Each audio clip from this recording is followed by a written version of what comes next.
पहली बार पश्चिम बंगाल की राजनीति हमेशा के लिए बदल जाएगी। अंदर खाने की खबर है कि सीएजी रिपोर्ट में सिर्फ कागजी गोलमाल नहीं बल्कि कुछ ऐसे गुप्त नाम भी हैं जो सीधे पूर्व सीएम के करीबियों से जुड़े हुए हैं। तो क्या राजभवन तक पहुंचने वाली ये फाइल ममता बनर्जी की मुश्किलें बढ़ाने वाली है? आखिर किस मामले में ममता बनर्जी की बढ़ सकती है मुश्किलें? क्या सच में ममता बनर्जी जेल जाने वाली हैं? आइए आपको सब कुछ समझाते हैं इस वीडियो में। नमस्कार, मैं हूं आकांक्षा और आप देख रहे हैं न्यूज़ 18 का डिजिटल प्लेटफॉर्म। पश्चिम बंगाल की सियासत इस समय बेहद गर्म है। एक लंबे समय के बाद साल 2020 के अम्फान चक्रवात राहत घोटाले में सीएजी की रिपोर्ट शनिवार को विधानसभा में पेश होने जा रही है और सीएम ने साफ कर दिया है कि भ्रष्टाचार साबित होने पर पूर्व सीएम ममता बनर्जी या किसी भी ताकतवर नेता को बख्शा नहीं जाएगा। इस बड़े खुलासे से पूरे राज्य में हड़कंप मचा हुआ है और सबकी निगाहें अब सदन पर टिकी हुई है। आइए अब आपको समझाते हैं कि आखिर ये पूरा मामला है क्या। देखिए, मीडिया में छपी खबरों के मुताबिक मुख्यमंत्री शुवेंदु अधिकारी ने बताया कि अम्फान राहत घोटाले से जुड़ी कैग रिपोर्ट शनिवार को विधानसभा में पेश कर दी जाएगी।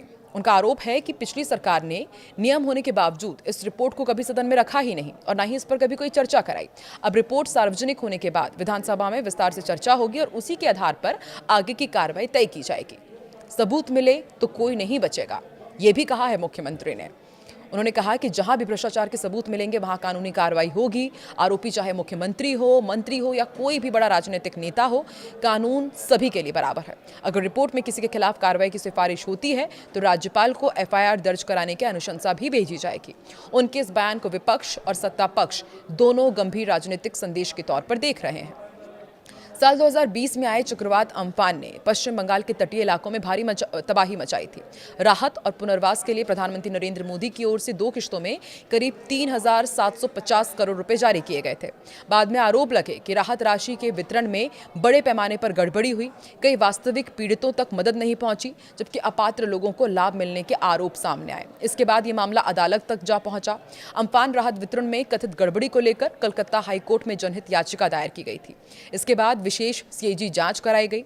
मुख्यमंत्री का दावा है कि जांच रिपोर्ट आज तक सार्वजनिक नहीं की गई और रिपोर्ट में अगर किसी के खिलाफ कार्रवाई की सिफारिश थी तो उस पर भी अमल नहीं हुआ और अब सरकार इस रिपोर्ट को सार्वजनिक करेगी और आगे की प्रक्रिया शुरू करने की तैयारी में है। रिपोर्ट सामने आने से पहले दक्षिण 24 परगना, खासकर डायमंड हार्बर इलाके में भ्रष्टाचार के कई आरोप भी चर्चा में हैं। हालांकि अभी यह साफ नहीं हुआ है कि कैग रिपोर्ट में इन मामलों का जिक्र है या नहीं। अब रिपोर्ट में किन किन लोगों के नाम हैं और क्या सिफारिशें की गई हैं, इसका खुलासा विधानसभा में रिपोर्ट पेश होने के बाद ही होगा। इसी बीच अभिषेक बैनर्जी से जुड़े कई मामले पहले ही अदालत में लंबित हैं। मुख्यमंत्री शुवेंदु अधिकारी ने यह भी बताया कि समान नागरिक संहिता पर पूर्व सुप्रीम कोर्ट जज रंजना प्रकाश देसाई की अध्यक्षता वाली समिति की रिपोर्ट भी जल्द सार्वजनिक की जाएगी। ऐसे में माना जा रहा है कि आने वाले दिनों में पश्चिम बंगाल की राजनीति में कई बड़े मुद्दों पर सियासी बहस तेज हो सकती है। इसी बीच शहीद दिवस पर ममता बनर्जी की सभा में भीड़ उमड़ने पर टीएमसी महासचिव अभिषेक बनर्जी दोबारा से उत्साह का संचार उनके अंदर दिखने लगा है। जनसभा में अभिषेक बनर्जी ने कहा कि साल 2031 में वो बीजेपी से हिसाब चुकता कर लेंगे। इसके जवाब में सीएम शुवेंदु अधिकारी ने उन्हें चुनौती दी कि अगर हिम्मत है तो साल 2029 का लोकसभा चुनाव डायमंड हार्बर से लड़कर दिखाएं। उन्होंने कहा कि बीजेपी तय करेगी कि वहां कौन होगा। पश्चिम बंगाल में मुख्यमंत्री शुवेंदु अधिकारी और तृणमूल कांग्रेस के महासचिव अभिषेक बैनर्जी के बीच नए सिरे से वार पलटवार शुरू हो गया है। अभिषेक बैनर्जी ने दरअसल मंगलवार को कहा था कि अब जो अगला विधानसभा चुनाव होगा उसमें सारा हिसाब चुकता हो जाएगा।